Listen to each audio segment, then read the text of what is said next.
them. Basically, the focus of the dissertation is on the notion of what an individual is in Spinoza's thought. So I have two main concerns. My primary concern is to answer what Spinoza thinks an individual is, not in specifics, this thing's an individual, that thing's an individual, but in general, what kind of thing is an individual. And I have a secondary aim, and it's not developed quite as fully, but we start to go in that direction.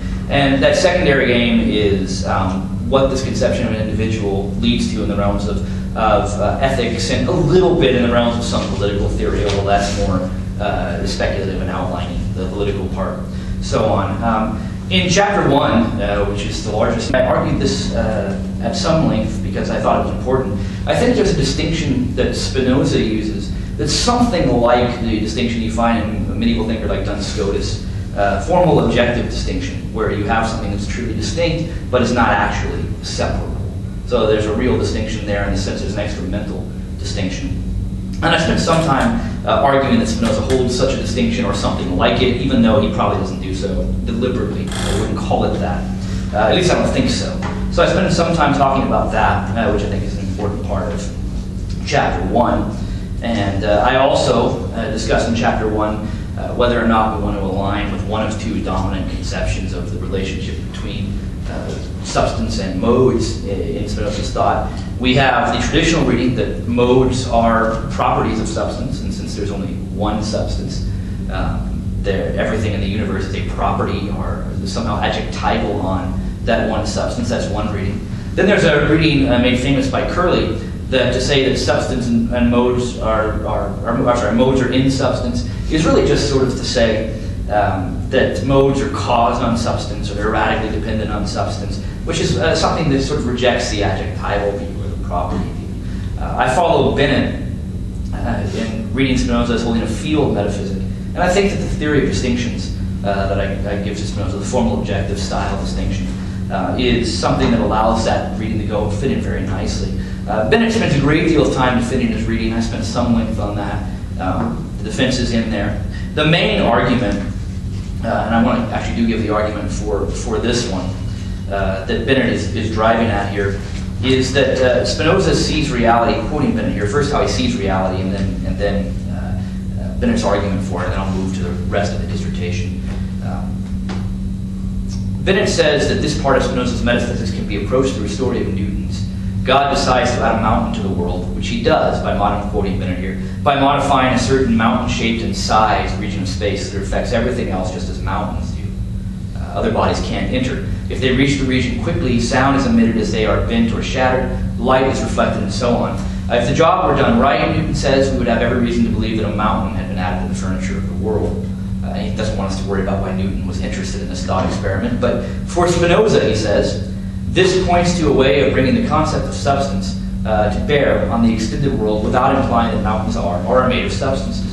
It suggests that there is just one substance, namely the whole of space, regions of which give various qualities such as impenetrability, mass, and so forth. So that any proposition asserting the existence of a body reduces to saying something about a region of space.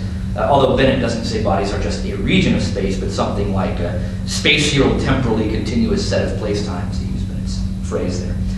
So it seems like a kind of a bizarre reading, but it's sort of a reading that allows us to say, things are ultimately ways in which our mode, would be the Latin word, substance exists. Bennett compares this, things deep down are really the passing along of something qualitative. Everything is in a certain sense like a thaw, when a thaw moves through a countryside.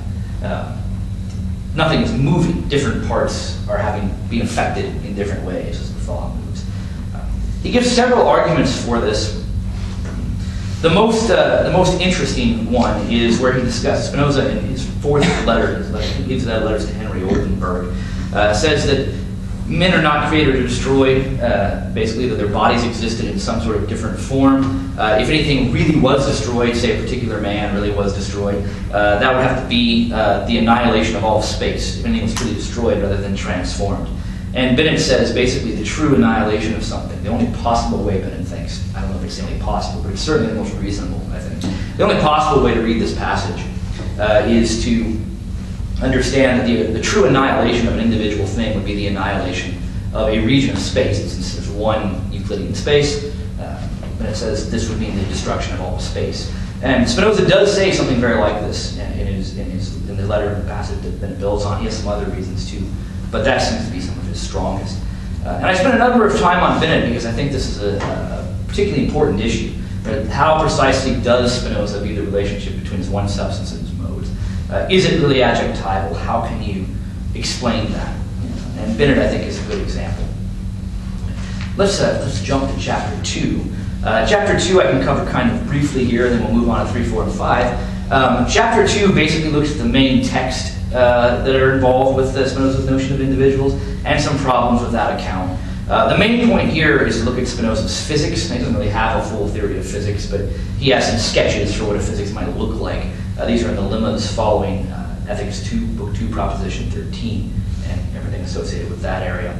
And he follows kind of a Cartesian planum physics. You have a bunch of bodies in motion, and sort of the ultimate principles are motion and rest, however you want to translate that, quickness and slowness. And this is how bodies are distinguished from one another, simply by motion and rest. And this is fairly Cartesian in this regard, although there is a big difference between Descartes and Spinoza.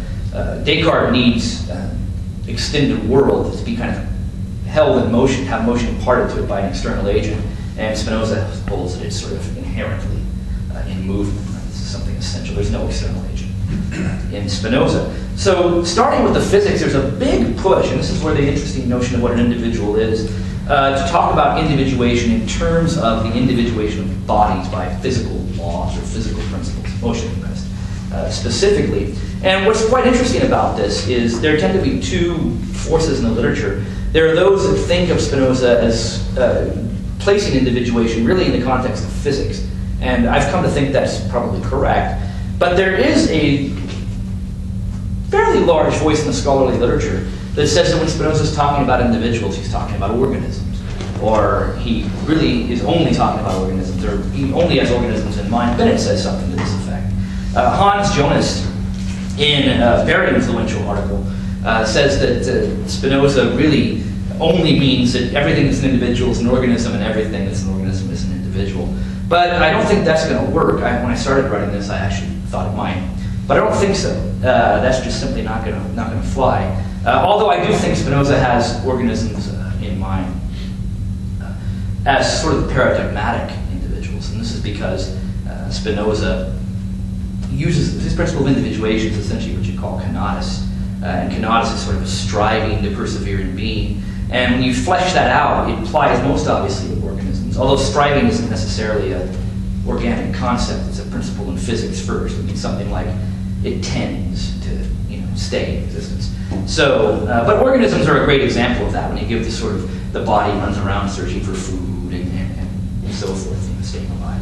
So basically, chapter 2 comes to the conclusion that if we want to find an individual, this is I think a key point, you've got to find something with a kenosis, a striving, a tendency to preserve itself in being as a particular unity that it is. But that's the upshot. Now, what counts exactly is this, since we're not restricting it to organisms. It's hard to say. You might ask a flock of sheep, or a school of fish, or a sports team, or a civil society, or any kind of institution is an individual. And Spinoza doesn't say specifically, here's my list of individuals, here's my list of non-individuals. So since he doesn't do that, we're kind of left to wonder that, which leads us to chapter 3.